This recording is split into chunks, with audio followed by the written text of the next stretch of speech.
m'appelle Thalie Forêt, je suis physiothérapeute en rééducation périnéale à Kinatex Complexe des Jardins et aujourd'hui, on va parler des fameux Kegels. Avez-vous déjà entendu parler de ce terme-là? Vous allez me dire, c'est quoi ça? Que quoi? Eh bien, les contractions du plancher pelvien sont parfois appelées comme étant des exercices de Kegel. Ils ont été nommés après le docteur Arnold Kegel dans les années 1940. Ils sont pratiqués pour renforcer le plancher pelvien qui soutient les organes situés au niveau du bassin. C'est ainsi qu'on peut avoir une amélioration de la continence au niveau des urines, des gaz et des matières fécales. On peut aussi avoir une augmentation du support des organes qui pourrait contrer ce qu'on appelle un prolapsus ou une descente d'organes. Dans certains cas, on pourrait même noter une amélioration des orgasmes. Alors, prenons quelques minutes pour démystifier ces fameux Kegels.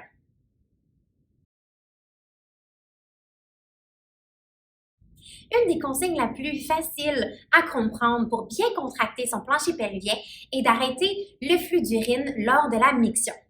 Et c'est ce qui a été enseigné le plus souvent dans le passé. Toutefois, le stop pipi augmente le risque de rétention d'urine au niveau de la vessie et de l'urètre, augmentant ainsi la multiplication de bactéries et ainsi causant un risque d'infection urinaire. De plus, lorsqu'exécuté de façon répétée sur une longue période de temps, cela peut amener un conditionnement négatif de l'inconscient et ainsi amener un manque de coordination au niveau de la miction. Le cerveau n'est plus certain s'il faut contracter ou relâcher et cela peut amener des effets secondaires négatifs. Alors, vous pouvez l'essayer une fois pour voir si vous êtes capable d'arrêter complètement le jet d'urine. Cela vous permettra d'évaluer grossièrement la force de votre plancher pelvien. Mais ce n'est pas conseillé de le faire de façon quotidienne.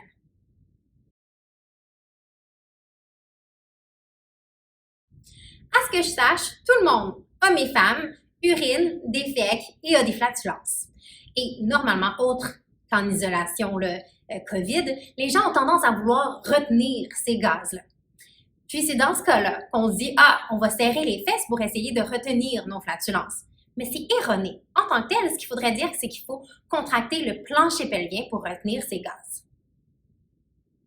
Alors, pourquoi est-ce qu'on pense à nos fesses quand on veut se retenir?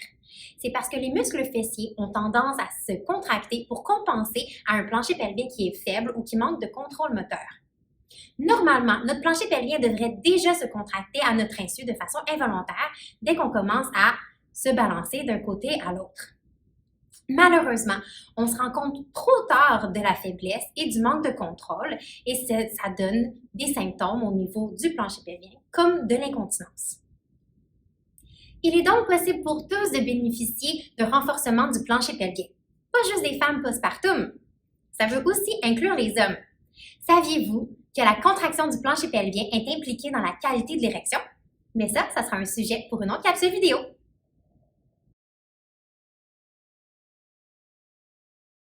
Bon, OK, je viens tout juste de dire que les Kegels seraient bons pour tous, mais il y a toujours des exceptions. Il existe 3 types majeurs d'incontinence. L'incontinence de stress, l'incontinence d'urgence, ainsi que l'incontinence mixte. Dans le cas de l'incontinence de stress, l'adhérence à un programme d'exercice de Kegel augmente de 8 fois le taux de réussite des guérisons. Dans d'autres cas, comme pour l'incontinence d'urgence et l'incontinence mixte, puisque les symptômes sont aussi causés par un manque de relaxation du plancher pelvien, eh bien, ce n'est pas nécessairement la meilleure chose à faire. Nous avons besoin de muscles forts et flexibles qui sont capables de se contracter et de se détendre de façon volontaire. Si une personne a un plancher pelvien qui est raccourci et qui est irrité, elle pourra avoir autant de difficultés à retenir ses urines qu'un quelqu'un qui a un muscle du plancher pelvien faible. Bref, le renforcement du plancher pelvien n'est pas toujours une priorité. Alors, je vous conseille de consulter en rééducation périnéale pour avoir une bonne prescription d'exercice et pour savoir si vous devez absolument faire des Kegels.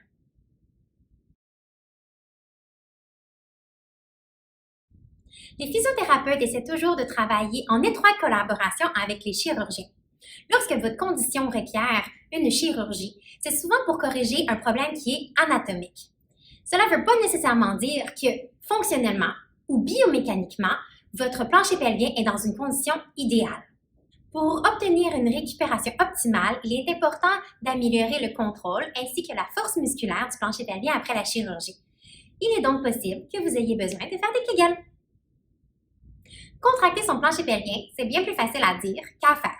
Selon une étude, 30% des femmes contracteraient de façon incorrecte leur plancher pelvien. Il est aussi rapporté que de courtes consignes verbales ne sont pas bénéfiques chez les débutants. Alors, si vous faites des Kegels de façon quotidienne depuis plusieurs semaines et que vous ne voyez aucun résultat, il est possible que vous les fassiez de façon incorrecte. Il est aussi possible qu'il y ait d'autres problèmes qui vous empêchent de correctement contracter votre plancher pelvien.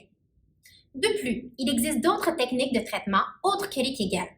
Par exemple, la stimulation électrique ainsi que le biofeedback peuvent tous les deux favoriser la rééducation du plancher pelvien.